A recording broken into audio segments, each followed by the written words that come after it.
Hello everyone, welcome to Chanakya Academy Patna. Topic of the day session. आज का हमारा topic G7 groupings और climate change से रिलेटेड है। रिसेंटली G7 का 49th मीटिंग हुआ है जिसे जापान ने होस्ट किया है और उस पर क्लाइमेट चेंज से रिलेटेड काफ़ी कुछ डिस्कशन हुआ है।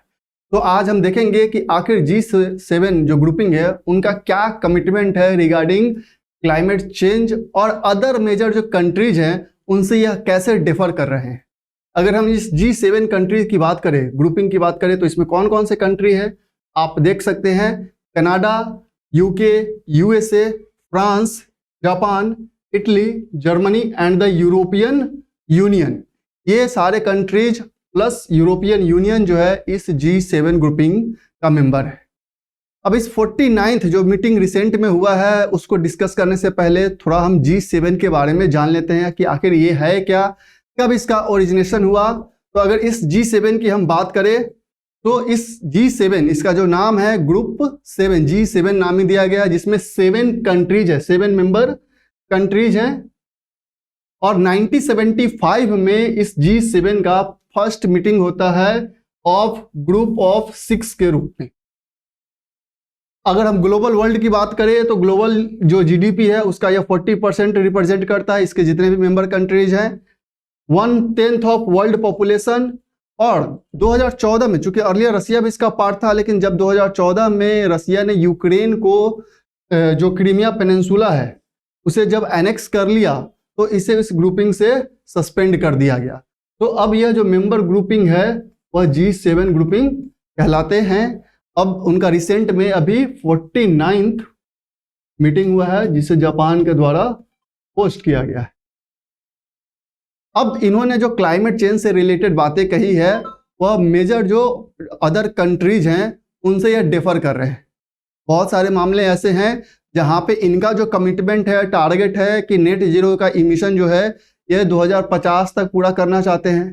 तो उसी में इंडिया का टारगेट है कि 2070 तक हम पूरा करेंगे, 2070 तक इंडिया का नेट जीरो टारगेट है। तो आइए हम देखते हैं कि इस 49th जो G7 ग्रुपिंग का मीटिंग हुआ है उसमें क्लाइमेट चेंज से रिलेटेड क्या कुछ खास रहा है।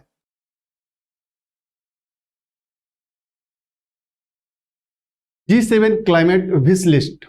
अब क्यों ये इतना चिंतित है क्लाइमेट चेंज को रिलेटेड को लेकर? तो रिसेंटली इन्होंने जो क्लाइमेट चेंज से रिलेटेड रिपोर्ट कही है उनके अकॉर्डिंग अगर 2050 तक नेट जीरो का टारगेट पूरा नहीं किया गया तो क्लाइमेट चेंज में काफ़ी कैटास्ट्रॉफिक चेंजेस देखने को मिल सकते हैं। हीट वेव काफ़ी ज़्यादा जनरेट होंगे, जैसे आपने पोलर हीट वेव भी जनरेट होंगे। तो बहुत ज़्यादा जो टेम्परेचर है, ग्लोबल वार्मिंग बढ़ने की संभावना है अगर 2050 तक जो नेट जीरो का टारगेट है, नेट जीरो का जो टारगेट है अगर 2050 तक पूरा नहीं किया गया तो आने वाले टाइम में जो क्लाइमेट चेंज है वो बहुत ही अधिक कैटास्ट्रॉफिक इवेंट्स देखने को मिलेंगे। अब इसका क्या कहना है? Need for effective climate action. A series of recent reports once again sounded the red alert on climate change। और सिर्फ G7 मेंबर कंट्रीज का नहीं, बहुत सारे ऐसे रिपोर्ट्स आए हैं जिसने क्लाइमेट चेंज को लेकर रेड अलर्ट जारी किया है। कहीं पे बहुत ज़्यादा ड्रॉट का कंडीशन हो रहा है, कहीं पे फ्लड आ रहे हैं, इंडिया में हीट वेव्स चल रहे हैं। जैसे अगर हम WMO वर्ल्ड मेट्रोलॉजिकल ऑर्गेनाइजेशन की ही एक बात करें, एक रिपोर्ट की, तो according to WMO 1.5 degree Celsius threshold was likely to be breached at least temporarily over the next 5 years। अब इस WMO के रिपोर्ट का कहना है कि जो 1.5 डिग्री का जो टारगेट है, जो अंडर पेरिस एग्रीमेंट के तहत जो टारगेट रखा गया था 1.5 डिग्री का, वह आने वाले 5 सालों में ही टेम्पररली ही सही, परमानेंटली तो नहीं लेकिन टेम्पररली सही वह ब्रीच हो सकता है। According to some other strategies, 2023 is on track to become the warmest year, surpassing 2016। अभी तक का जो डाटा था कि 2016 जो ईयर था वह सबसे वार्मेस्ट ईयर रिकॉर्ड किया गया था। लेकिन अब ऐसे डाटा आ रहे हैं, बहुत सारे स्टडीज में पाए गए हैं कि 2023 अभी तक का सबसे वार्मेस्ट ईयर होने वाला है।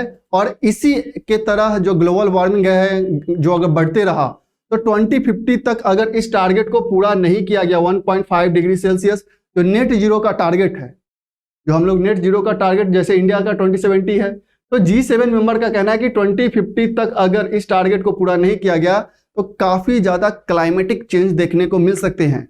जैसे आप देखें आपके पाकिस्तानी जो नेबरिंग कंट्रीज है हमारी, पाकिस्तान में फ्लड आया, इंडिया में बहुत सारे पार्ट में ड्रॉट है, आप यूरोपियन कंट्रीज में देखिए पोलर हीट वेव्स जनरेट हो रहे हैं, इंडिया में भी हीट वेव जनरेट हो रहे हैं, काफी ज्यादा गर्मी पड़ रही है। तो इनका कहना है कि यह जो हमारा टारगेट है नेट जीरो का, उसे जितना जल्द हो सके उसे अचीव करना है और कम से कम तो 2050 तक उसे अचीव कर लेना चाहिए। और अगर ऐसा नहीं होता है तो काफी ज्यादा कैटास्ट्रॉफिक इवेंट देखने को मिलेंगे। माइलस्टोन लिस्टेड बाय G7, आखिर इस मीटिंग में इन्होंने क्या ऐसा माइलस्टोन लिस्ट किया है कि जो क्लाइमेटिक इवेंट्स है उसे कंट्रोल किया जा सके, ग्लोबल वार्मिंग को कम किया जा सके। तो इन्होंने जो कुछ लिस्ट जो टारगेट लिस्ट किए हैं, जैसे seeking a global peak in green house gas emission by 2025। अब कहना है इन जो G7 ग्रुपिंग मेंबर्स है उनका कहना है these G7 claimed that their emission had already peaked and asked all major economies to ensure that their individual emission do not continue to rise beyond 2025। अब इनका मेंबरशिप का जो मेंबर्स हैं इस ग्रुपिंग में, उनका कहना है कि जो इमिशन है, जो मैक्सिमम इमिशन हो सकता है, वह पिक हो चुका है ऑलरेडी, और उस इमिशन को 2025 के बाद उसे कंटिन्यू ना करे, उसमें डिक्लाइन देखने को मिलना चाहिए। और अदरवाइज अगर इस 2025 के बाद भी इमिशन में इंक्रीमेंट होते रहता है तो ग्लोबल वार्मिंग काफी ज्यादा हाई हो जाएगा और उसे कंट्रोल करना बहुत मुश्किल हो सकता है। तो इनका कहना है कि जितने भी मेजर इकोनॉमी हैं उन सब का जो इमिशन है वह पिक पे ऑलरेडी है और उन्हें यह टारगेट करना चाहिए कि 2025 के बाद से उस इमिशन को कम किया जाए, अदरवाइज कैटास्ट्रॉफिक इवेंट होंगे। Major economies is not defined, but in the context of climate change, it usually includes India, China, Brazil, South Africa and Russia। हालांकि मेजर इकोनॉमी कौन है, कौन से कंट्रीज मेजर इकोनॉमी के कैटेगरी में आते हैं, इसका कहीं भी कोई डिफिनेशन नहीं दिया गया। लेकिन अगर हम क्लाइमेट चेंज की जैसे ही बात करते हैं और मेजर इकोनॉमी की बात करते हैं, तो वैसे कंट्री जो कि अभी अपने इंडस्ट्रियलाइजेशन के फेज में है, बहुत ज्यादा वो, क्योंकि जो डेवलप्ड कंट्री है वो ऑलरेडी इंडस्ट्रियलाइजेशन के फेज से गुजर चुके हैं, तो उन्हें इमिशन कंट्रोल ज्यादा करना चाहिए। और यही पेरिस एग्रीमेंट में बहुत सारे कंट्री जो थे वो डेफर क्यों किए, उनका कहना था, डेवलपिंग कंट्री का कहना था कि जो डेवलप्ड कंट्री है वो ऑलरेडी डेवलप्ड हो चुके हैं, वो अर्लियर बहुत फेज में बहुत ज्यादा इमिशन करके डेवलप्ड हो चुके हैं।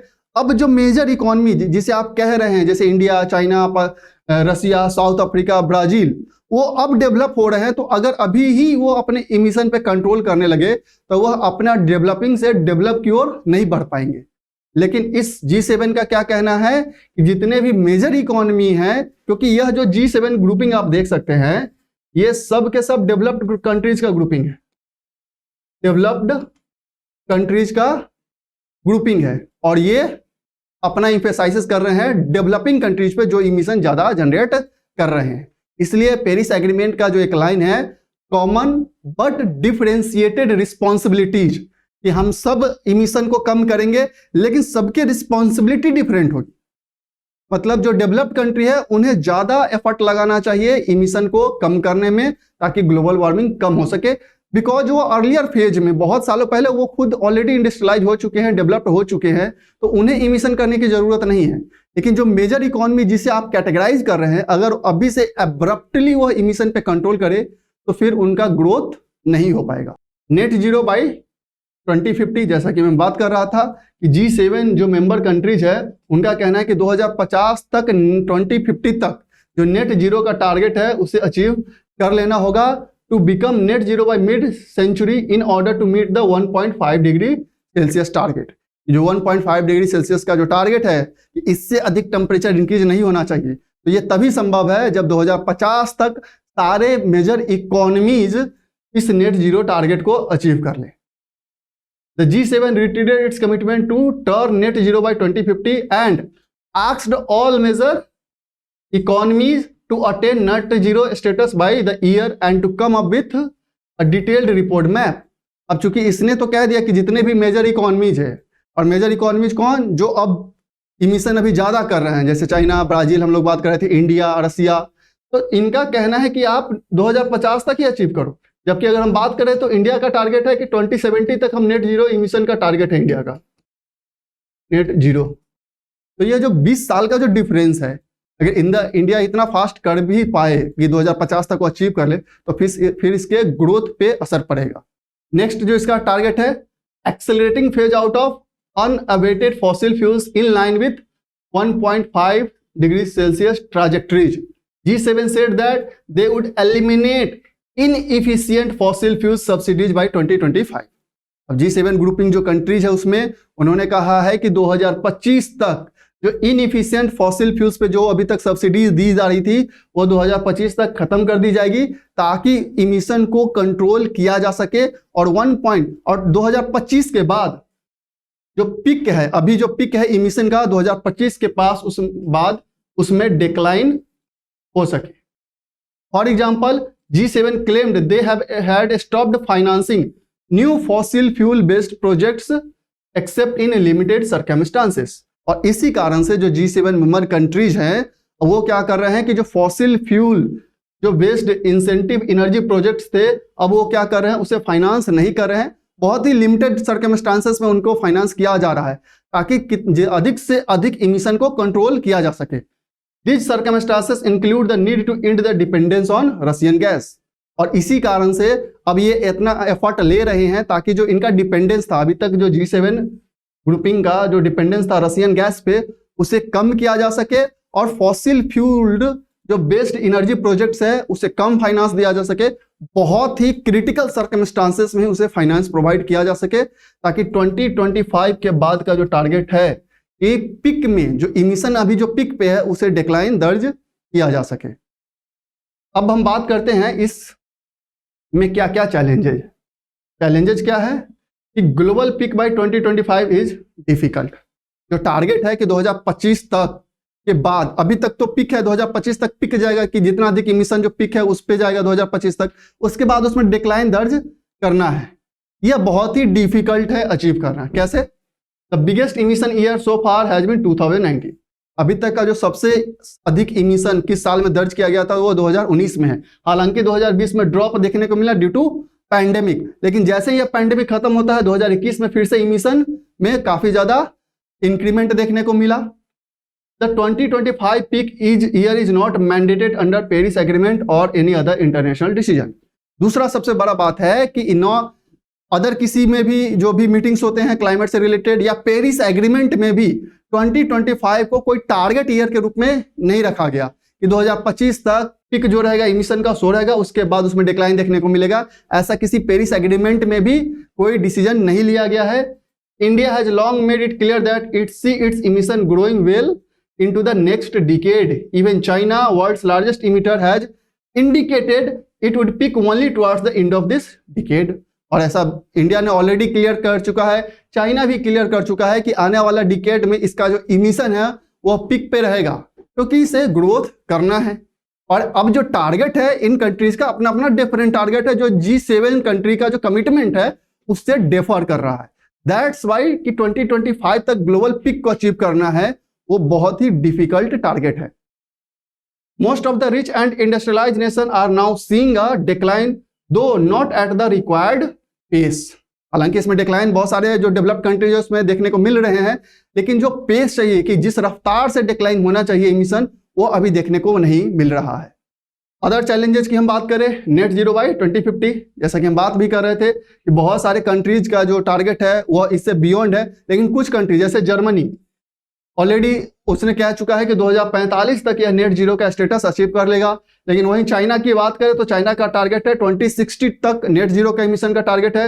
इंडिया की बात करें तो इंडिया का टारगेट है कि 2070 तक यह अचीव करेगा। Again Saudi Arabia has also said net zero target by 2060। तो जो G7 का कमिटमेंट है कि हम 2050 तक अचीव करें, इन सारे कंट्रीज से यह डिफर कर रहा है। तो सो यह अचीव करना कि 1.5 डिग्री सेल्सियस टेम्परेचर बाय 2050 यह बहुत ही मुश्किल होगा। End to fossil fuels, G7 countries put no deadline to ending the use of fossil fuels. और एक तो इसमें कहा गया कि नेट जीरो टारगेट अचीव करना है, लेकिन जो फॉसिल फ्यूल्स है उसका जो एंड यूज होना चाहिए कि क्या कोई मैंडेटेड डेट है, तो ऐसा कोई डेडलाइन इसमें डिसाइड नहीं किया गया है कि कब तक फॉसिल फ्यूल्स का जो यूज है उसे खत्म करना है। तो जब तक फॉसिल फ्यूल्स यूज होते रहेंगे तब तक इमिशन होते रहेगा। तो बेसिकली यह 49th मीटिंग हुआ था अभी G7 ग्रुपिंग कंट्रीज का, जिसे जापान ने होस्ट किया था, और इसमें यह क्लाइमेट चेंज से रिलेटेड जो कैटास्ट्रॉफिक चेंजेस देखने को मिल रहे हैं उसे कैसे कंट्रोल किया जाए, जिसके रिगार्डिंग उन्होंने कुछ डिसीजन लिए। लेकिन उनका जो डिसीजन रहा, जो मेजर इकोनॉमीज, जिसे वो हालांकि डिफाइन नहीं किए हैं, लेकिन मेजर इकोनॉमीज क्लाइमेट के सेंस में वैसे कंट्रीज को बोला जा रहा है जो हायर इमिशन अभी कर रहे हैं, जैसे चाइना, ब्राजील, रसिया, इंडिया, उनसे उनका कमिटमेंट जो है वह डिफर कर रहा है।